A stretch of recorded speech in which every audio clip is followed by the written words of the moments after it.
Economic interests were a major sticking point throughout the latest round of negotiations, which began on the 20th of Feb, with developing countries calling for a greater share of the spoils from the blue economy, including the transfer of technology. An agreement to share the benefits of marine genetic resources used in industries like biotechnology also remained an area of contention until end, dragging the talks out. The European Commission, the executive arm of the European Union, hails the agreement as a historic moment. Ladies and gentlemen, the ship has reached the shore.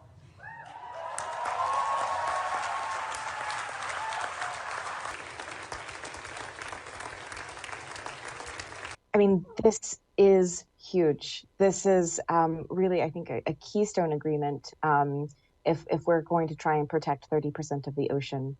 So this agreement covers the high seas, areas beyond national jurisdiction. And the high seas make up 2/3 of our ocean, and they cover almost half of the surface of our planet. So they're vast. And if we do have a goal of protecting 30% of the ocean, the high seas need to be part of that solution. And before, we didn't really have a clear pathway of protecting these areas, these international waters, at least not in a sort of fully protected marine protected area or marine reserve.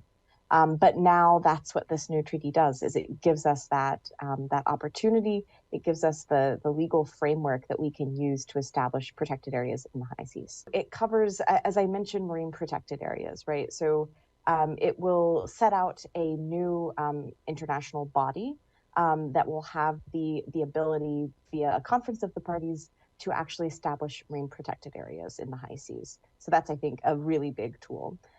Another important tool, and that this treaty will include, or does include, is a chapter on environmental impact assessments. Very little of the high seas is subjected to any protection, with pollution and overfishing posing a greater threat. The agreement must still be individually ratified by countries that negotiated it. Nichola Clark says a group of 52 nations have pledged to be at the forefront of efforts to implement the agreement.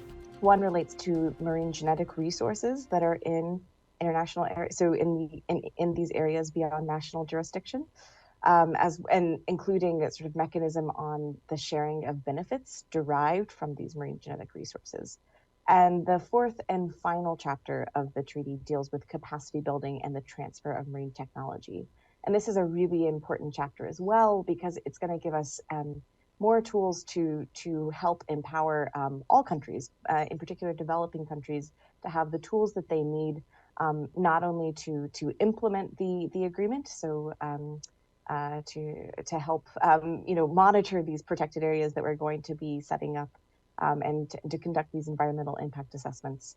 But it's also going to help sort of go a long way towards creating a slightly more equitable global ocean governance paradigm. Well, we certainly have a lot of optimism that we'll be able to hopefully get swiftly ratify and implement this new agreement. And one, I think, particular opportunity that we see is there's a group of countries that have formed what they call the High Ambition Coalition for this BB&J agreement, this High Seas Treaty. And that's 52 countries from around the world who've sort of signaled their political ambition, both to sign, to sort of support for this High Seas Treaty, and specifically to call for this treaty to be finalized in 2023.